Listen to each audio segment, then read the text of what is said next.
So when it comes to writing, just a general information here before we get into the CGL, when it comes to writing a commercial or a business policy, most of the time you're going to put it on a business owner policy or a CPP.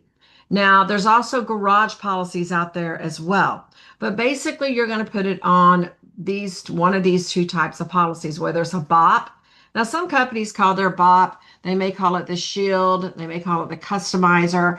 Different companies have different names for it, but basically we'll use the ISO term business owner policy.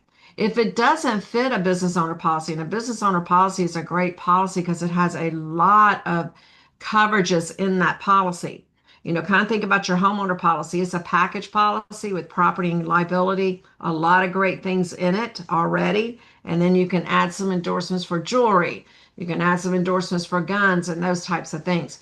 Here with a business owner policy, it's a package policy. It includes a lot of great things, especially your property and what we're going to talk about today, commercial general liability. And then you can always add on things to that as well.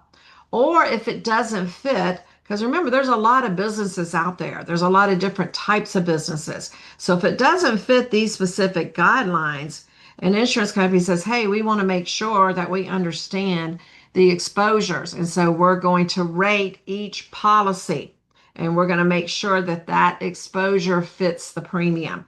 Okay, so that's when you'll do a commercial package policy. Well, of course, it'd be more expensive because you're taking each property policy and underwriting it, each CGL and underwriting it. Okay, so those are your two types of policies. Now, when you're talking about a BOP, like I said, you have section one and section two. Section one is property, just like it is in the homeowner. Section two is going to be this commercial general liability. And so I have classes out there where we really focus on, all the parts of the BOP, but we're mainly going to focus on, your section two today, of course.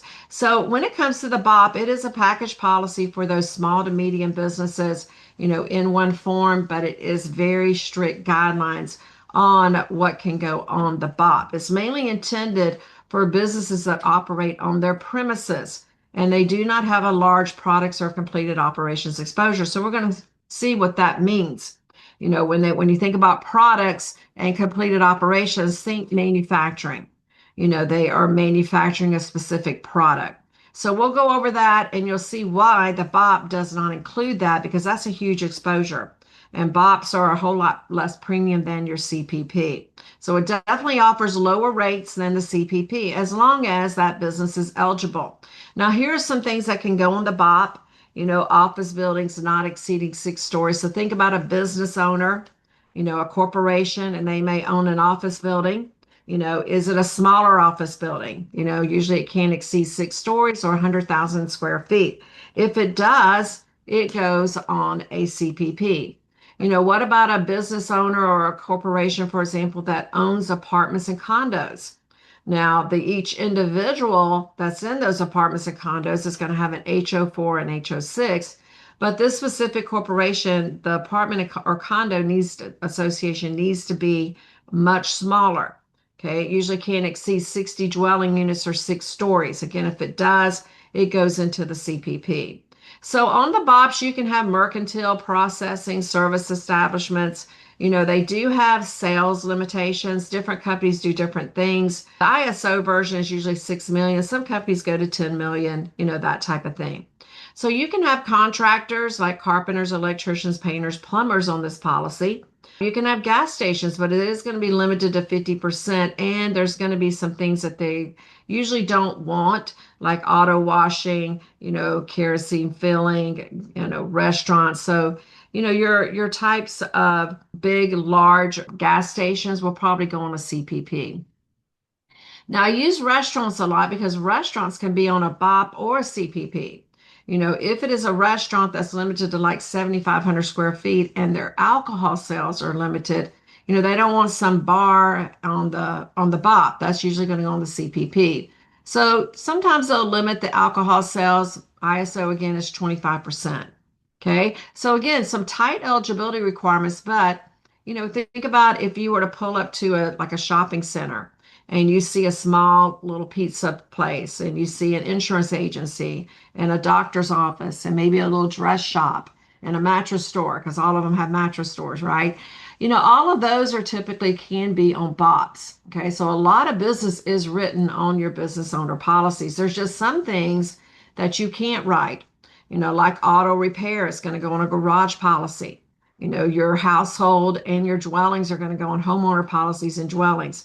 Banks, manufacturing, again, they're going to look at that specific risk and rate each individual part.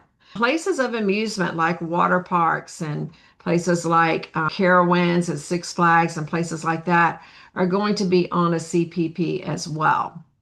All right, so here's a couple endorsements that you can put on. Any BOPs, outdoor signs, they normally come with $1,000, but you can put that on a BOP as well. You can put some crime coverages on there because typically if you want money coverage, you need to make sure that you endorse this because even though you may have a special form, which we talk about that more in the commercial property.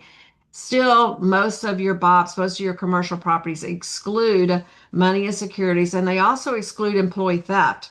They could have theft on there, so you'll want to put employee theft. So again, I'm just thinking of some major endorsements that are really good to put on BOPs. Mechanical breakdown. We're going to talk about this endorsement a little bit more. This is the hired and non-owned when we get to commercial. And so that's a real important endorsement to put on a BOP as well. Okay, now let's start with our liability. So remember on BOPs, you have a section 2, which is your CGL, and that's what we're going to talk about today. Now, when you're building a CPP and you have to put one policy at a time, that's where we're going to build a CGL over on that side. Okay, but in your BOP, the CGL is automatically in the policy. And the commercial general liability is on an occurrence form. Now, there's two major forms when it comes to CGL. There's the occurrence form and there's the claims made form.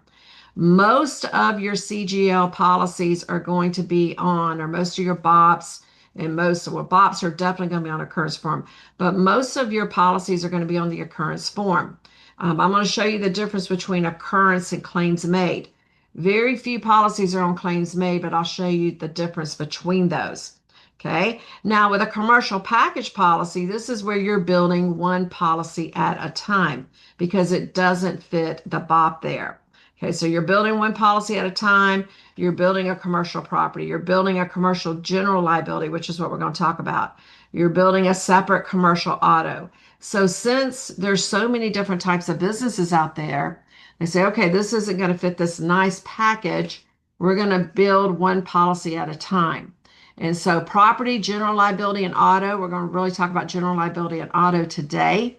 You could build a crime policy, inland marine, and boulder machinery. Now remember, a lot of those parts are already in the BOP, but those are for businesses that, aren't that complicated.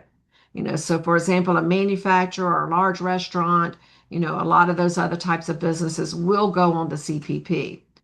So, talking about the CPP, you have that common policy declaration. The reason why it's common or says common is because it doesn't matter what you're writing, it's going to be common to all these different parts. And of course, your declaration is going to be your information page, and then you're going to have some conditions, first named insured.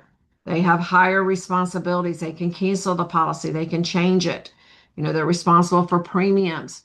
Insurance companies will examine that particular risk to make sure it is what it is, and also to make sure that there are limited or no hazards that they're concerned with. Hazards are things that increase the loss. Like for a restaurant, is it clean? Are the chairs wobbly? Is the floor, does it have any frayed carpets for slip and falls, that type of thing. So you'll have some conditions there where the company says, hey, insurance company, we're going to inspect the premises not for, to make sure it meets OSHA requirements or Disability Act requirements, but basically for our risk and what we need to know.